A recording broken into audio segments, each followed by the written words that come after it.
Salut à vous tous. Cette fois-ci, on vous parlera d'À la folie pas du tout, un one-shot seinen très particulier d'Ono Sora. Pourquoi très particulier? Car il ne s'agit pas d'un manga ordinaire. Tout d'abord, parce qu'il regroupe, comme son titre semble nous l'indiquer, deux mangas, À la folie, Sore Woko, et pas du tout, Kabe Wodon. La première partie va mettre en avant des micro-histoires de 2 à 3 pages, plaçant des couples de jeunes dans des situations de discussion de la vie de tous les jours et où nous les verrons réagir de manière assez virulente, dirons-nous.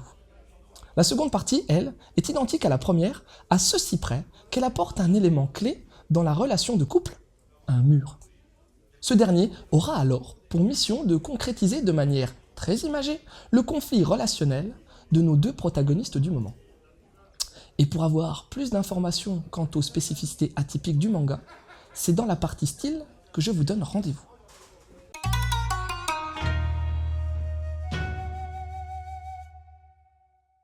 Alors oui, c'est là qu'est la plus grosse particularité de ce manga. Pas concernant le trait, Celui-ci est plutôt soigné, fin et agréable à regarder. Les dégradés de gris sont même assez sympas avec leur aspect crayon aquarelle. Ah si, précisons tout de même qu'il n'y a pas de bulles, mais que les dialogues sont tout de même présents avec un code couleur connu de tous, bleu pour les garçons et rose pour les filles. Pas d'onomatopée dans ce titre, mais une place importante est faite aux mouvements et aux ombres qui sont sublimement retranscrits, mais un peu de suspense, j'en parlerai dans la troisième partie. Oui, la particularité de ce manga réside principalement dans sa mise en case, puisque la part belle est faite aux pleines pages. Sans case justement. Oui, pas de case. Enfin, tout du moins concernant la première partie. Pas de décor non plus, hormis quelques accessoires ça et là permettant de localiser approximativement la narration quand cela est utile. Alors, on a quand même quelques cases dans la partie 2, mais elles aussi sont accompagnées de pas mal de pleines pages. Vous allez me dire, c'est pas un manga. Si, puisqu'il existe une narration dessinée et que celle-ci est accompagnée d'une réalisation, et pas des moindres. Car même si les cases sont peu nombreuses, leur découpage est intéressant, mais j'insisterai surtout sur le fait que la composition des dessins est juste magnifique.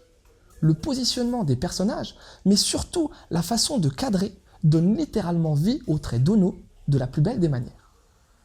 Notons également l'importance accordée au paramanga, c'est-à-dire à tout ce qui entoure le manga à proprement parler, à savoir des pages couleurs séparant les chapitres, des annotations un peu partout, et même des numérotations de pages particulièrement travaillées. Mention spéciale à l'édition de Delcourt Tonkam, hyper intéressante, avec sa cover en papier calque, et une adaptation de très bonne facture.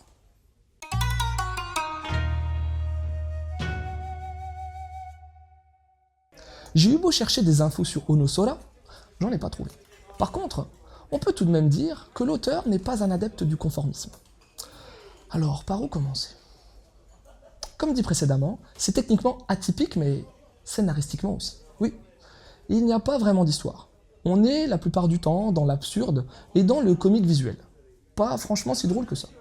Non, ça m'a pas forcément fait rire. Les situations sont banales et, par-dessus tout, c'est le rythme beaucoup trop monotone qui m'a déplu. Et puis, j'ai trouvé ce titre hyper répétitif.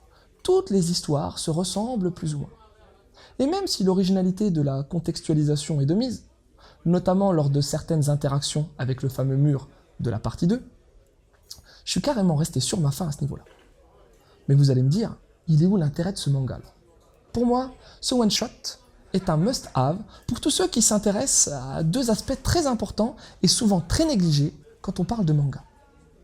La retranscription du mouvement et la composition du dessin. Et là, croyez-moi, on en a pour notre argent. L'auteur a su donner vie à ses dessins sans même avoir besoin d'utiliser des décors. La temporalité des actions permet de prendre conscience que le manga, et la BD en général, c'est avant tout une façon de mettre des dessins dans les meilleures conditions d'appropriation pour le lecteur.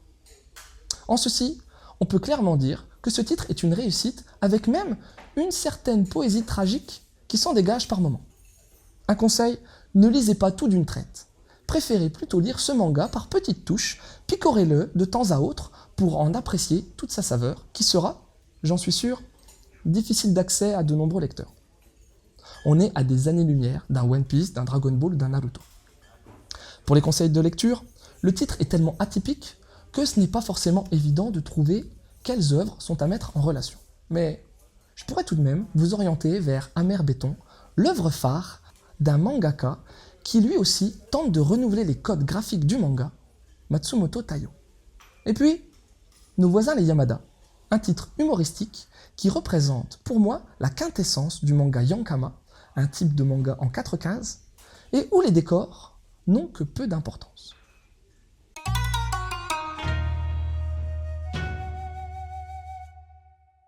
Alors voilà, À la folie pas du tout est un one-shot seinen franchement atypique d'Ono Sora. Il regroupe 2 mangas racontant de manière très courte des scènes de ménage plutôt bourrins de jeunes japonais.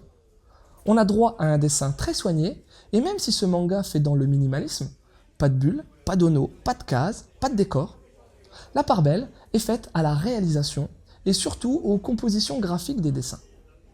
Et même si scénaristiquement, le titre est d'une pauvreté infâme, avec ses situations absurdes et son rythme trop saccadé, là n'est pas l'essence de ce manga.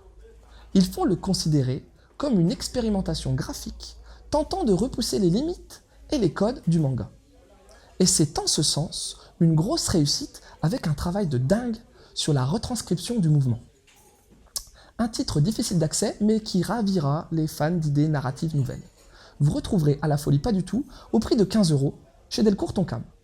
Bonne lecture et à la prochaine.